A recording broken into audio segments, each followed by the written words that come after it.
Have you ever wondered about the fundamental differences between build materials for mountain bike and road bike frames? Well, today you're going to find out. Let's get on topic.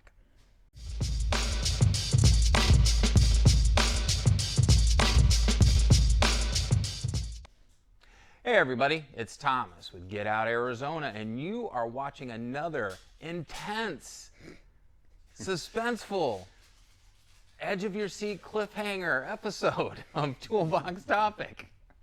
I'm joined by my co-host Brandon Van Looven. Brandon, how the hell are you today? I'm doing fine. Have you ever wore a raspberry beret? Just back when I was working at the Five and Dime. Oh, the kind you find at a secondhand store. We went over this. And we're not even. Oh, Lord, you can't even stay on script. Anyways, guys, all right. So I'm joined with my co-host Brandon Van Looven once again, and once again we're at the Trek Bicycle Store of West Phoenix, where the cool kids hang out, and me. And today we're going to be discussing Frame materials, different frames. So I've always referred, when I'm in talking of frames, there's carbon, aluminum, titanium, steel, and chromoly. Those are the steel and chromoly we use interchangeably. Interchangeable? Right. Okay. And I know back in the 90s there was some experimentation with other exotic fancy materials. Ones, Yeah, beryllium, definitely. scandium, Yep. things like that. But we're going to stick with the most known ones. We're going to talk about their differences, the advantages and disadvantages of each build material, and if there is a better build material per application, whether you're on road or Fair enough. trail. We can talk about that. We could talk about that because we can dance if we want to. No, seriously. And before we actually get started, guys, if you've been enjoying all these Toolbox Topic episodes that you've seen, as well as our trail videos, please hit the like and subscribe button because it helps out the channel and this video a great deal. So without further ado, let's get started. Brandon, this is aluminum. Aluminium. We're kind of starting out of order because that's what we had on the thing already. So we're going to start with aluminum, Brandon. When did they start manufacturing frames out of aluminum? How long ago? I don't know. I thought we were going to talk about pros and cons. Bike nerds, comment down below. Yeah, exactly. All right. So we'll say maybe 30 years.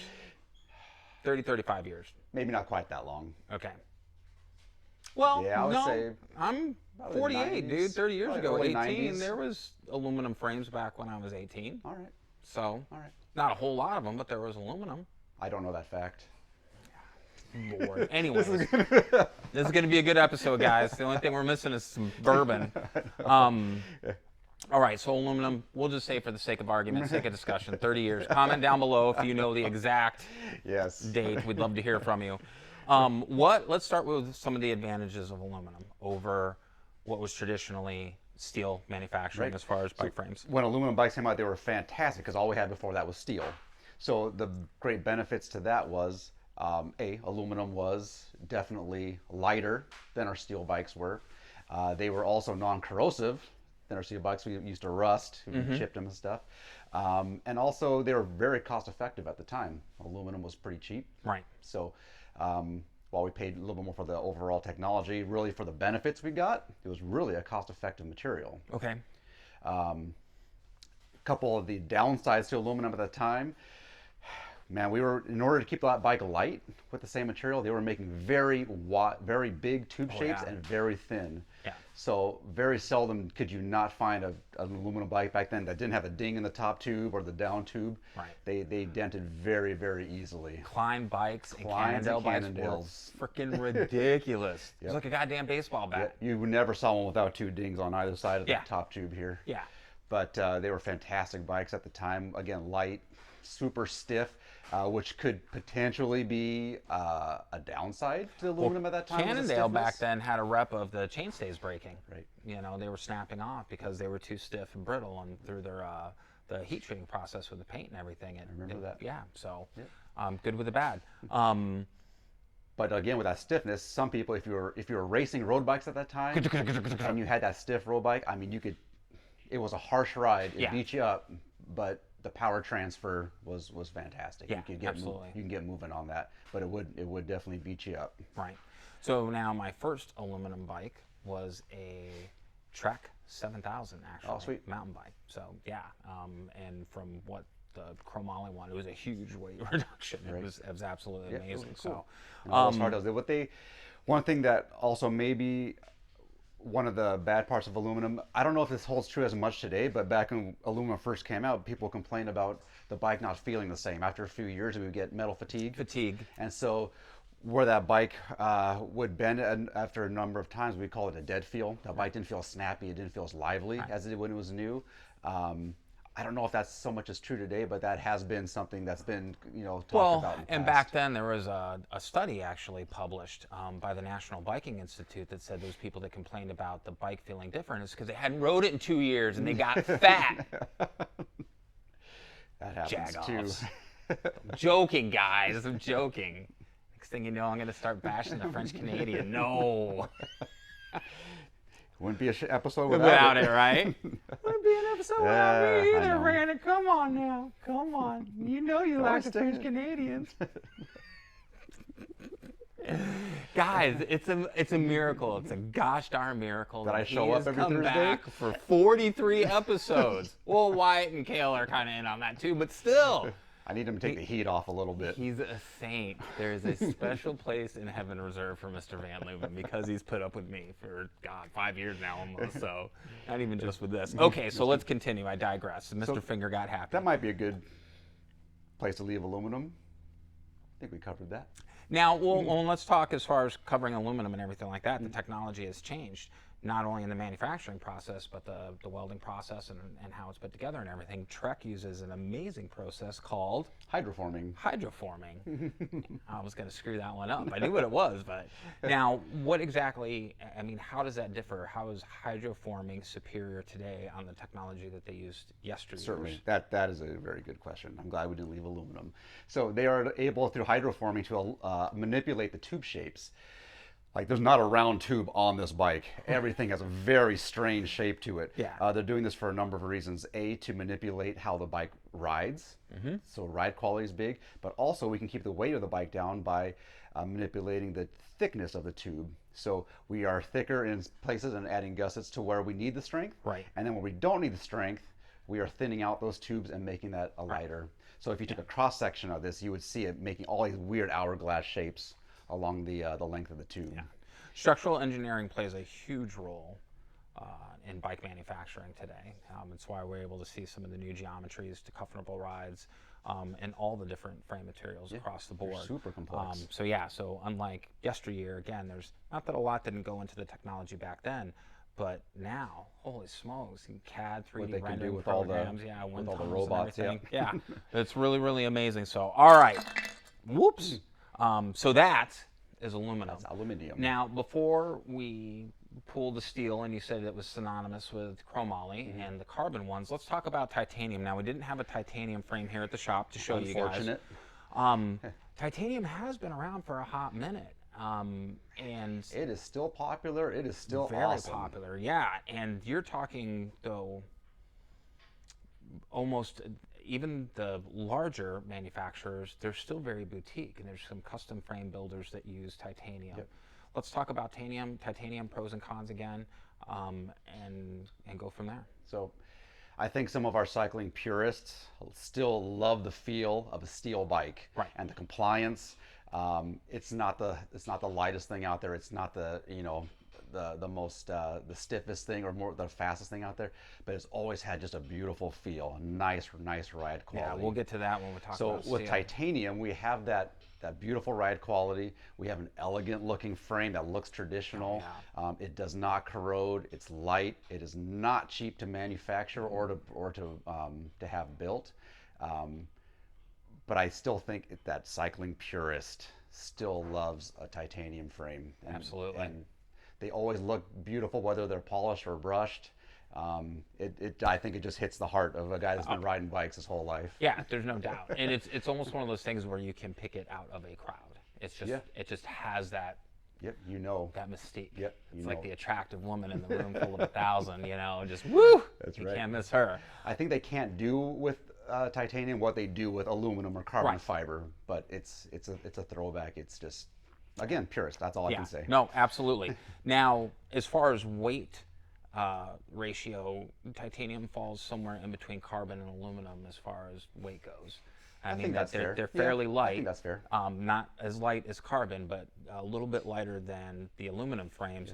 Of course, It's depending hard on to say what you're geometry. doing, but yeah, I would say that's a fair statement. And I think too, that weight savings is non-negligible. If you get a titanium bike, you're definitely getting it because you want something that's custom, something that's fit to you, and something that, yes, harkens back to those yesteryears when the guys riding the Tour de France were actually not wearing a helmet and climbing their bikes over Alpe d'Huez, not riding over Alpe d'Huez as far as that goes. So there's a lot to be said. Now let's talk about some of the cons of titanium. One, price. I mean, They're spendy. It's price prohibitive for a lot of people. And these days, titanium is very difficult to come by. Right.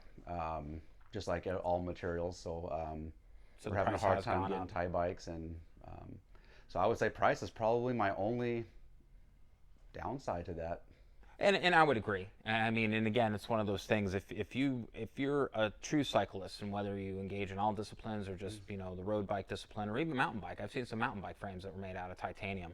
And you want to treat yourself to something truly amazing and unique. Yes. I mean, it's titanium, but you're going to easily walk away after the group set's on there and everything, dropping 10 to 12,000 depending on which way you go. So I mean, it's a commitment to say the least. As far as that if goes. if you're a diehard racer right now and that's what you do and technology is your thing, that's not for you. No, definitely not. This is something where you're out there and you're more of it's just a methodical. I mean, you're out there, you're grinding away the models. You're not necessarily worried about your time or your wattage. You don't have a power meter on your cranks or anything like that, or your split times. You're out there to enjoy it for what it truly is and what it does for your heart and soul. So. Very much like a steel bike, which we'll get to here in just a minute. So, all right, so I'm going to take this off. If you want to put the carbon one on there, we'll talk about carbon. Yeah.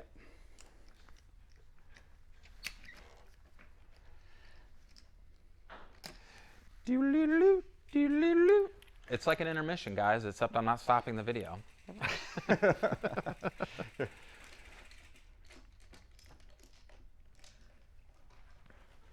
All right. Now, if you guys remember, this bike actually matches Brandon's seat. I should build this bike around my seat. You should. So I think you should here get we a go. pair of shoes that match This is that seat. this is an old Madone. Look, I just I have that already.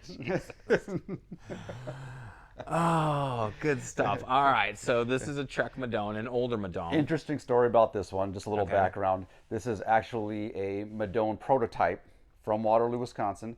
My business partner Brian, who was working for Project One at the time, luckily they come around and say, "I need you to ride this." If you rode the lunch ride, and if you were really an avid rider, they hand you something like this. You build it up and you tell me what you think. You try to break it.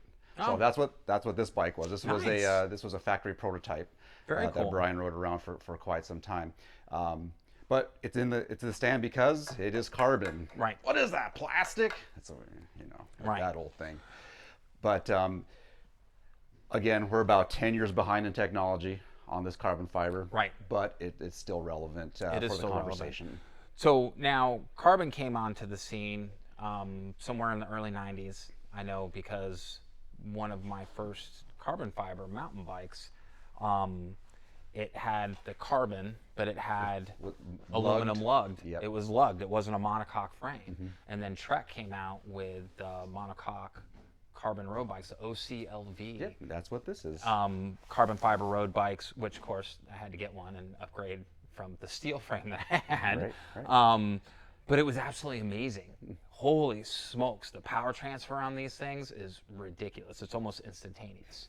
And it's a very forgiving ride. You can tell the difference between a carbon frame and Especially an if you aluminum came frame. from an aluminum road bike to this. Yeah. It was almost a surreal feeling to get on carbon fiber. Yeah, absolutely. Now I can tell you the difference from going from the steel frame that I was on before I got the OCLV.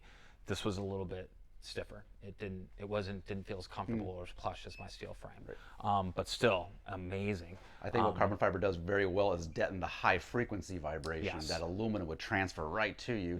You would not get that in carbon fiber, and you don't get that in carbon fiber. Right. Now, obviously, going from a lugged carbon fiber frame setup to OCLV, to the technology that is now today. And not just with, I mean, we talk about Trek because we're here at the Trek Bicycle Store, West Phoenix, and it's for the most part the bikes I ride, but the other manufacturers, Specialized, Yeah. Cannondale, Giant, even Canyon now, they all have their process for carbon fiber, but I would definitely say Trek and Specialized are in the forefront, if not the pioneers and leaders for carbon fiber frame building technology. I would agree with that. How much engineering goes in this? We talked a little bit about the hydroforming and the aluminum and everything. How much engineering goes into these carbon fiber frames? I can't even begin to fathom what goes on. I've seen, everything starts out on these bikes as a small piece of carbon, and they're still mostly hand built. Right. It takes one person to put all these carbon fiber pieces in a mold. That mold goes into an oven. Well, first of all, the engineering goes on for the design, but if you've ever been to Waterloo and seen these people actually placing all the specific shapes into each mold that gets put in the oven, it's pretty impressive. Now that would be amazing. Not that we'll ever get a chance to go to Waterloo and go to the Trek factory, but how cool would that be for a toolbox topic? To take Brandon along, we'll get drunk on the plane, we'll show up at Waterloo, Sure. We'll have a party, maybe hit the strip club afterwards. I think that's a great road trip toolbox topic episode, dude. Actually, even before that, it's just blowing my mind. You should see the machine that cuts out the shapes of those little carbon fiber pieces. Really? Yeah, see, that would be cool. They lay out this huge piece of carbon fiber sheets. Right. And I don't know what this machine is, man, but it comes down out of the ceiling and it is Skynet. Nice. And that's how they make all their shapes out of it. So Skynet's making carbon fiber for Trek. There we go. The mystery is solved. Elon Musk was wrong about a great deal of many things, but that's another conversation. That would be cool, though. And again, I doubt it'll ever happen. I would be shocked as shit if it did, but it would be really cool to actually talk to some of the engineers in the process and everything like that. I love carbon fiber. I'm not gonna lie. Some Nothing things not to love about it. Yeah, and we kind of laugh and joke and give people a hard time about weight weenies. Some people, and everything's got to be carbon, or you got titanium, water bottle cage bolts and stuff. But for some applications, it's the way to go. Now I can tell you there was a significant difference when I switched to carbon and going to a 35 millimeter on my handlebar on Betty. Oh. Getting more comfortable? I told you, more comfortable, and definitely there was more responsiveness because I got one that was appropriately sized for me as far as the width. Yep. A lot of advantages to carbon fiber. Let's talk about some of the disadvantages. Now, I know early on, Kestrel had a nasty reputation for their frames cracking and their air spokes cracking too, their carbon fiber air spokes. So pretty much if you got a Kestrel bike, we laughed at you because we knew it was just a matter of time, not if, but when that sucker was going to split, and it was always up here at the head tube. What are some of the disadvantages? I mean, that's not necessarily a problem these days, and I can't speak for Kestrel's manufacturing now, present day, but what are some of the disadvantages of carbon fiber? This stuff does break, and when it breaks, it's fairly catastrophic. The aluminum bikes, and we alluded to them denting all the time. You dent an aluminum bike, you just kept riding. Right. That thing was going to be just fine. Right. In most cases, unless you bent the frame. In this case, when you hit this thing, it's going to break. Yeah. And that needs to be repaired. But luckily, it can be repaired, and the repairs are fairly inexpensive. Nice. It may not be as pretty at the end, but typically, if you send them off to a place like Calfee Carbon Design, they'll do a pretty darn good color match and have a warranty on that as well, so you can keep that thing going. If I ever broke Betty and I sent it to get fixed, I wouldn't even have him color match it. I'd have him do something that looked like stitches or a sticker that said ouch or something like that on there, where it is a badge of honor. Now, a lot of manufacturers, and this is one of the reasons, well, I won't say a lot of manufacturers, so this is one of the reasons why I went with the Bontrager XXX carbons on Jenny. Trek backs their shit, and it's got a lifetime warranty on those. For those that are thinking about maybe a carbon fiber bike from Trek, what's the frame warranty on these? It is lifetime for manufacturer defect. So if you crash this thing, you got nothing coming to you. Right. But if it were just if we were 5 years and there was a crack all of a sudden right here, you will be covered. You'd be covered. Absolutely. Okay. Good deal. Same thing with their wheels. Most companies, there are a lot of great carbon wheel companies out there that have fantastic warranties right now. In some cases, you can replace your wheels even if you crash them. they give you like a year or maybe even 2 years. You can beat the snot out of them Right. and break them. It doesn't have to be manufacturer defect. They'll send you new wheels or rebuild your wheels. That's how much they believe in their product, Right. and also they want you to get on carbon. Absolutely. They need to give you, some people, a little bit of push to Yeah, and to the only make other the expense. Yeah, and the only other company manufacturer that I would consider as far as a rim set, a wheel set, would be ND Carbon Fiber, because they do stand behind their product like Chuck stands behind their product. And I would also shout out to Knox Wheels as well. Knox Okay, is yes, fantastic. we did talk about those. So shout out to Knox Wheels too, as far as that goes. I've been happy with my Bontraegers though. I mean, seriously, I know some people try to knock Bontraeger, because not as flashy. it's not envy or anything like that. But even I like debadged mine, so they're just straight black carbon. I don't need flash, I need reliability, and they have been. So, all right, so there's some of the benefits of carbon, some of the downsides to carbon. And let's bring out our last contestant, the steel / chromoly. We'll talk about the differences now. When I think steel, not chromoly. But we'll definitely talk about some of the differences there. Get this out of here. There we go. Oh yeah, dude, this is like, dude, my gun weighs more than this frame and fork set. It's just ridiculous. So this and I noticed someone bought the Madone that we did for the Christmas episode. Yep, someone bought their own Christmas that's present. Awesome. See? Love yourself, guys, because ain't nobody else going to do it for you. Let me tell you that. I'm joking.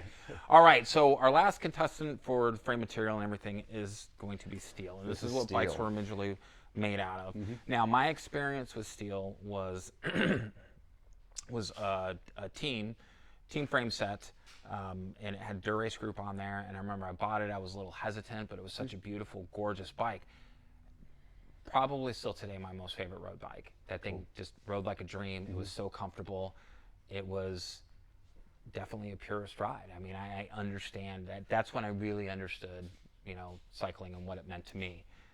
They still make them today. Still really popular. Gravel bikes, touring bikes. This is a fantastic example.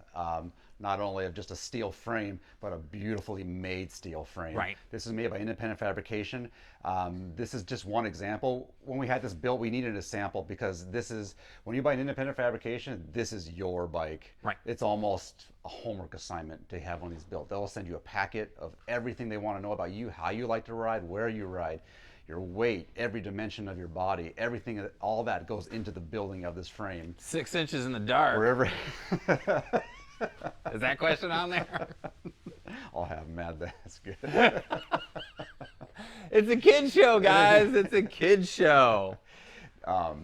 When you purchase an IndyFab, you can choose where you want the cables to be routed. You can choose what kind of headset you want to put in. Everything is customizable. That's actually a word. Remember, he lost the bet the last time, guys. I'm still waiting for him to pay me, too. No. So it is definitely a process to get one of these built, but if you look at everything in here, it's all super high quality and super beautifully made, painted, everything. Now, as far as independent, I mean, are they local, or where are they located at? They are back east. They're on the East Coast. I want to say New Hampshire. Okay, just curious. Yep. So there's if you're a watching lot of this, history behind these. These guys came from some other bike frame builders back from the 80s, and they all, when some of those companies folded, they all went to independent fabrication. And I still hope to get one of these days. Really? It would be, okay. Yeah, That's quite the testimony right there. Your forever bike right here. Nice. Your forever They bike. They also make them in titanium as well, stainless steel titanium. This one is our fairly low end bike, shall we say, at about $2,500 for the frame. Okay. But this is their normal steel. But we talked about steel corroding before. These guys do a fantastic job of coating the entire inside of this frame with JP Weigel, so it will never rust from the inside. Okay. They've thought of everything Good. when it comes to steel. Okay. Now, obviously, I shouldn't say obviously, not all steel bike manufacturers' frames are that attentive to detail. No. So if you're thinking about purchasing a steel bike, do some research on the manufacturer, do some research on the builder if it's a boutique. And when I say boutique, I don't necessarily mean, that's not a knock. and not like boutique like those homos on Global Biking Network. Boutique in a good way. There's a custom shop. They're not knocking 10,000 of these out a year or something like that. So, no, you're right. This is devastatingly beautiful. Again, this is one of those 1,000 people in the room. You pick out the hot chick like that. So stands out in a crowd. So we've talked a little bit about the benefits of steel. It's a comfortable ride. It's going to absorb that low frequency. It's not going to beat you up. Doesn't have necessarily the power transfer that carbon does. It's a little flexy. A little flexy. Yeah, it's all right though. But this isn't. Yeah, but this isn't the one you're putting in a time trial or a sprint criterium race or something like that. Not if you can help it. Probably. Yeah. This is one you're just going to go out and enjoy, whether you're riding with your friends Certainly. or riding solo. And we've talked already about some of the disadvantages of steel as far as the rusting and the corrosion and everything like that. Getting a steel bike is a conscious choice that I think a lot of cyclists, well, some cyclists come to when they're looking to get that one special bike. And it may not even be the bike you ride every day. You might take it out on the weekends or every other week. You got that long special ride, and that's the one you're going to take. Right.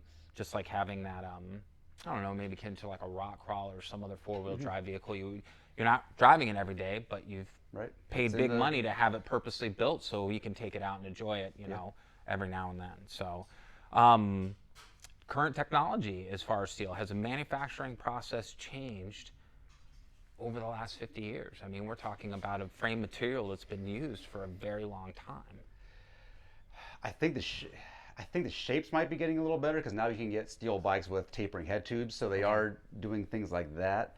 I think still the process, I wouldn't know as much about that, but I think the process is still pretty much the same as it's always. The same? Okay. It's always been. They're still, TIG and MIG welding these things, or TIG welding these things, and I can't speak as much to that process, but.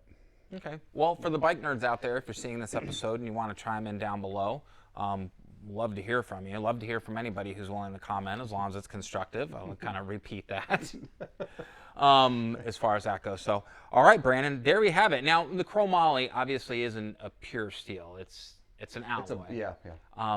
And most of your Walmart, Target, Chinese-made bikes that you find in places like that are going to be chromoly. It's a cheap manufacturing process. It's built mass production because it is so inexpensive. And as far as a chromoly bike, you're going to get what you pay for. I mean, back in the day, the BMX bikes, all of them were essentially chromoly bikes. Now, a little different. I've seen some BMX riders, and they're around $5,000, $7,000 bikes because of the build material and the components that are on there. So just kind of keep that in mind. I would put chromoly down at the very bottom if we were to rank as far as building material for a frame and everything. And, in all honesty, I would actually put steel at the top. I would put this in front of carbon fiber, with carbon fiber coming in second, just because, again, some people ride for a driven purpose and other people ride because of what it does for their heart and their soul. And that's why I would put this one at the top. You're not worried about bleeding or cutting edge technology. You're worried about what cycling does for you as an individual. And so that's why steel's at the top of my list. I agree. So, all right. Well, man, we actually agree on something. Amazing. No, it's not like we disagree all the time. So, all right, guys. So there you have it. That concludes this episode as far as material for building frames, not only road but for mountain bike as well. If you have any comments, again, as always, this is an interactive channel. We'd love to hear from you. Keep them constructive, polite. Sarcastic wit is appreciated. That is allowed. But just don't be, outrightly rude if you can help it. So, with that being said, I want to thank you, Brandon, again for having us here at the Czech Bicycle Store of West Phoenix in Goodyear, Arizona. There's going to be a link down below for those guys. Give them a call if you have any questions about what we've talked about today. They'd be more than happy to help you out. There's also going to be a link for Copper State Bike and Hike. So if you're looking to demo a specific mountain bike or road bike, hopefully they have one available for you, but that's what they do. It's a bicycle rental shop, and they also have car carriers. So if you're in need of one of those, they can include that in the package. We're also going to have some links down below for our social media. It's Facebook and Instagram. We'd appreciate if you followed us there as well. you're going to be able to keep up on all the day-to-day affairs of Get Out Arizona, all the shenanigans that happen on a daily basis, stuff behind the scenes that you don't necessarily see in these YouTube videos. We'd also appreciate it if you hit the like, subscribe, and bell notification icon. One, it's going to help out with this video tremendously. Two, it helps the channel out as well. And three, you're going to be notified whenever we post a new video like this, or a trail video, or a bicycle showcase video. Be one of the first to know. So all your support is definitely appreciated. We love doing these videos, and we're going to keep on doing them. If you have any suggestions for a toolbox topic, comment down below too. We'd love to hear from you there. We've got a list, but we're always up to hearing some new suggestions, right? So on that note, guys, thank you so much for everything, the support. We're almost at 100 subscribers. We're very excited about that fact. We keep growing every month. And yeah, it's going to be a great journey coming into the year 2022. So on that note, what do we always say? Be kind to yourself and others. Be amazing stewards out on that trail. And we have to ask, what are you waiting for? Get Out Arizona. Yeah, we'll see you on that next adventure. Take care, guys. See ya. Brandon, thank you, sir. We'll see you next week.